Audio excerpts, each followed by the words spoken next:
A wilderness, in contrast with those areas where man in his own works dominate the landscape, is hereby recognized as an area where the earth and its community of life are untrammeled by man.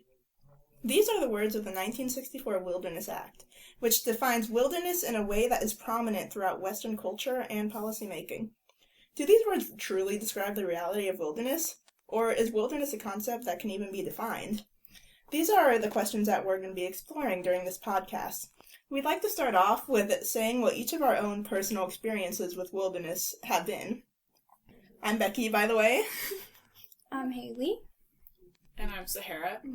So, my personal experience with wilderness, I grew up in the Sonoran Desert in Tucson, and I was a super outdoors kid. Like, I loved running around outside, and I rode a lot of horses, which involved kind of running around in the desert, and just being outside all the time under the sun. And my parents took me out camping quite a lot as well, to places like Mount Lemmon and Mount Graham, saw some cool national parks. So I felt like I was always very connected to wilderness, whatever that might be, when I was a kid. I live in Battleground, Washington, it's in between the Gifford-Pinchot National Forest and Vancouver, Washington, and then the more south you go, it gets more and more urban until it turns into Portland, and the more north you go, it gets more and more forest until you reach Mount St. Helens.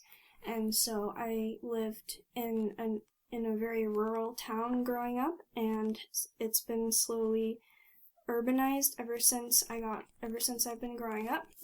And I've always watched the city get more urbanized as I grew up and hated the city creep coming in. And so I was hoping for something that was untouched nature, which is something that we're going to be talking about. So that's my experience with the idea of wilderness. My experience with being out in the wilderness wasn't really until when I went to college. I definitely grew up playing in the outdoors, swimming in the lakes, going fishing, but that wasn't really that far away from home. It was more like, I felt like it was just being out in the woods in the backyard, but there's just, people there, camping. It wasn't until I went into the outdoor program as a trip leader where I went to Mount Hood and felt like I was really in like a remote place with the big Douglas fir trees, and you can actually hear the quiet. Didn't have to hear the sound of the road and the cars passing by. And so I felt like that was when I really felt like I was in a wilderness place. So you said that wilderness to you was where you were in some sort of remote place away from people. Which, isn't that kind of similar to the ideas of Ralph Waldo Emerson, Henry David Thoreau, and John Muir? Yeah, Emerson, Thoreau, and Muir all believed in preserving tracts of the natural landscape to be kept wild, to be left untamed by humans and their development. So they believed in a wilderness as being untouched by humans, and to be untouched, these natural spaces were pristine? Yeah, and their ideas from the mid-1800s then shaped how wilderness is defined today, at least in the U.S. with regards to land management. Muir was especially influential of the three. It's inspired by Thoreau and Emerson. John Muir went on to inspire thousands of Americans with his writings. Then their ideas of wilderness and the preservation of it became part of the language of the Wilderness Act of 1964. And now here in the U.S., we have our wilderness spaces like that of the National Park System because of Muir, Emerson, and Thoreau. Yeah, between Muir being credited to the creation of the National Park System and the legal language of the Wilderness Act, we have tracts of land that are defined as wilderness.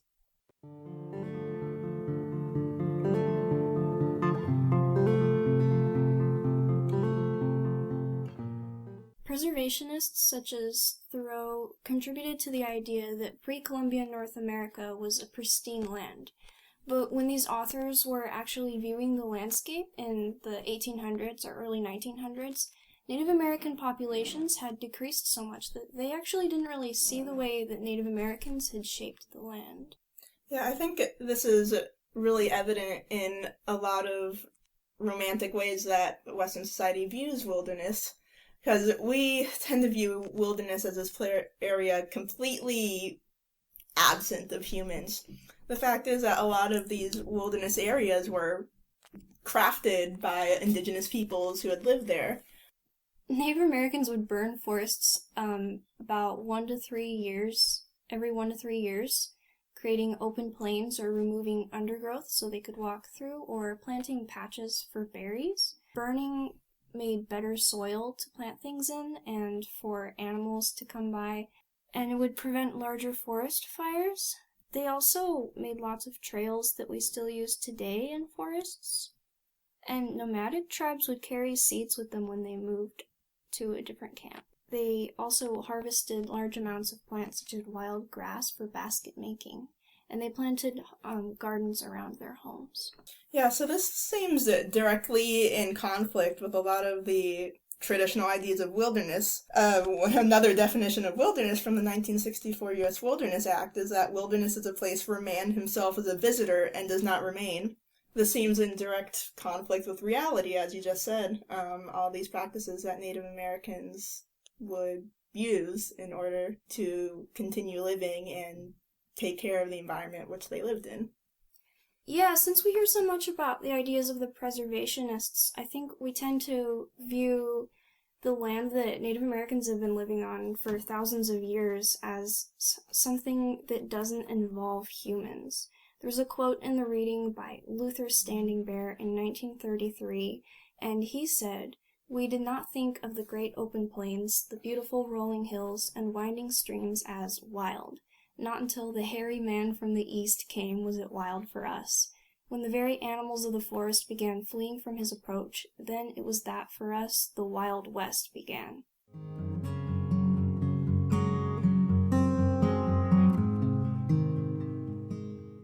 So the ideas on whether or not spaces have been touched by humans could argue that, that there really is no place that's untouched by people. Think about the places that are meant to be preserved. Our national parks, for example. Those have parking lots, trails.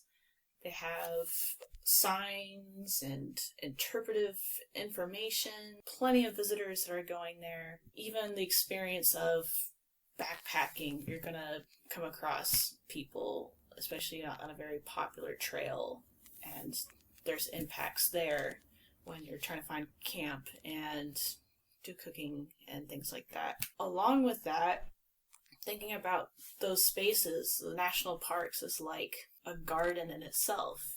And we're creating these national parks and creating these boundary lines saying that's a preserve, that's wilderness, even though those are like arbitrary tracks that we created.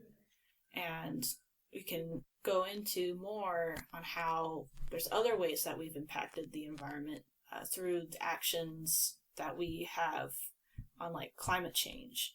No matter what, we are managing the landscape one way or another and have been for thousands of years, and as we are, continue to do so.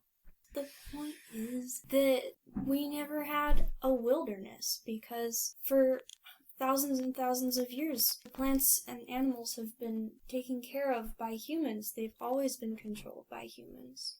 The things that we know of as wilderness, like you can't go out and find a wilderness anywhere. Yeah. Because it's always been taken care of by humans and controlled by humans. Yeah, and not only does wilderness not really exist in our present day, with the far-reaching effects of human impacts such as climate change, but did it really even exist in, Thoreau's day or Muir's day, as they were looking over these valleys and dreaming of how beautiful it was and how much better it was than their cities?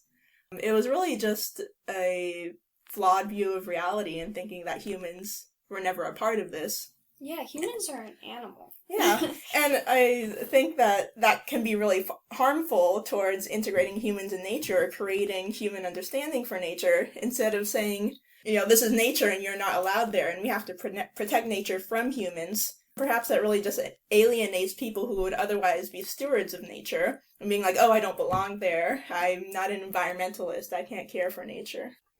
Yeah, I agree that defining wilderness in that way can alienate people from connecting with nature. For instance, according to a 2017 NPS survey, 78% of visitors were white, and there was another report from the Outdoor Industry Foundation found only 34% of African Americans participate in outdoor activities. So these numbers can be due to how we define wilderness being in these remote places, many miles away from the city. That distance poses barriers to people, especially those who are low income. And then there's a cultural component of who belongs in those spaces, as you touched on earlier. If you only see a certain group of people, say those who are white, young, fit, and affluent, the stereotypes you see in, outdoor magazines can be reflected in the actual spaces. If you don't include yourself in that group of people, then you'll most likely not go to these spaces, and you'll miss out on the benefits of being outside, connecting with nature. Now, there are studies about the health benefits of being outside, like improved mood, decreased cortisol levels, buffer to stress, and lowering depression. And so, it's important that expand on our definition of wilderness so that we aren't alienating these people, but are including as many people as we can so we can all enjoy these benefits. When your only example of an environmentalist is someone like Henry David Thoreau or John Muir, and you don't see yourself in that, how are you going to know that nature is a place that you're welcome in?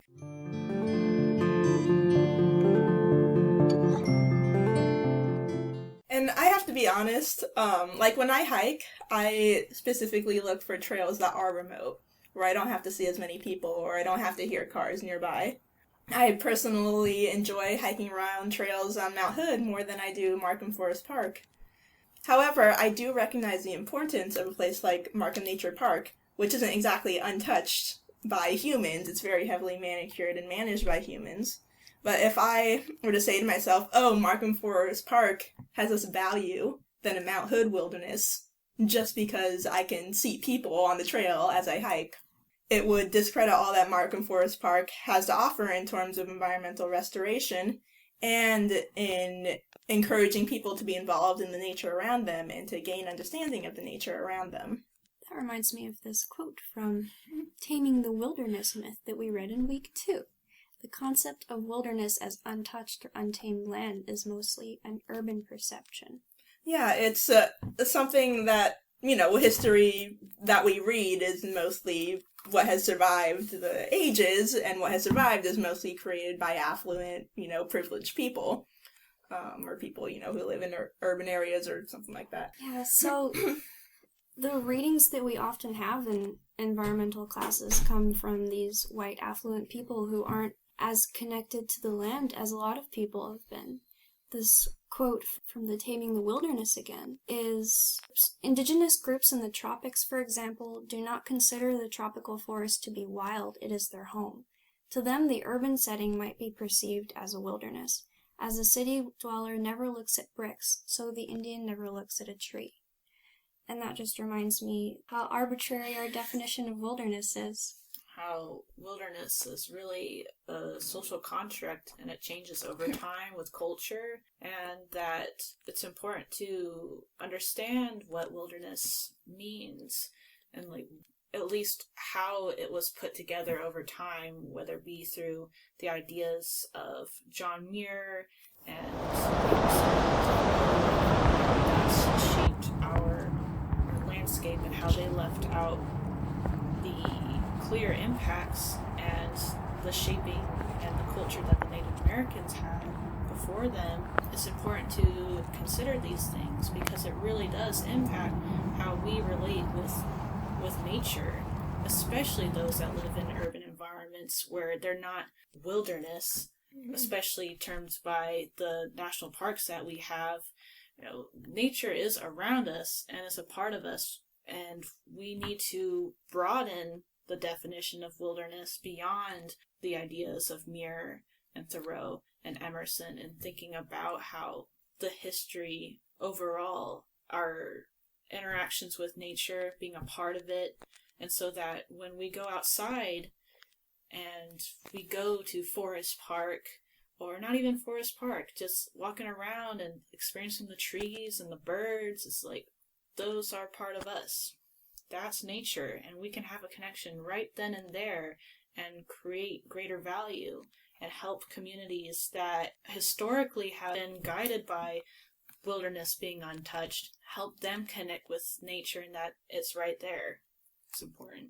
Yeah, I agree. If we want people to care about nature, we can't exclude or create boundaries about what they're allowed to care about. Like, if we tell them that the tree in their backyard isn't worth being considered nature just because someone planted it and it, not, wildly occurring, whatever that means, then no one's going to care about it.